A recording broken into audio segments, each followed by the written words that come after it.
যারা বৃষ্টির জলে জামা ভেজায় তাদের ইতিহাস মনে রাখে না, কিন্তু যারা রক্তে ঘামে জামা ভেজায় তারা ইতিহাস তৈরি করে। তাহলে এই রাজপথের নতুন ইতিহাস লিখতে হবে আপনাদের।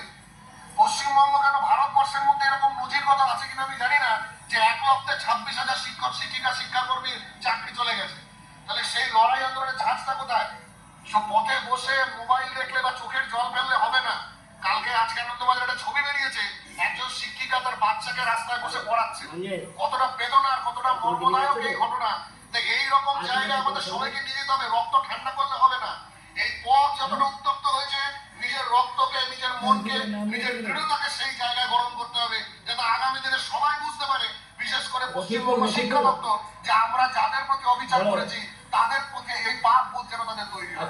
এইটা যদি তৈরি করতে না পারি তাহলে কিন্তু আন্দোলন আমি আবার বলছি, আন্দোলন দীর্ঘজীবী হোক, আপনাদের ঐক্য দীর্ঘজীবী হোক, এবং আসুন আমরা আগামী কয়েকদিনের মধ্যে আপনাদেরকে আবার আমাদের সেই পুরনো সহকর্মীর জায়গায় একইভাবে হাসি মুখে দেখতে পারি। এটাই আজকে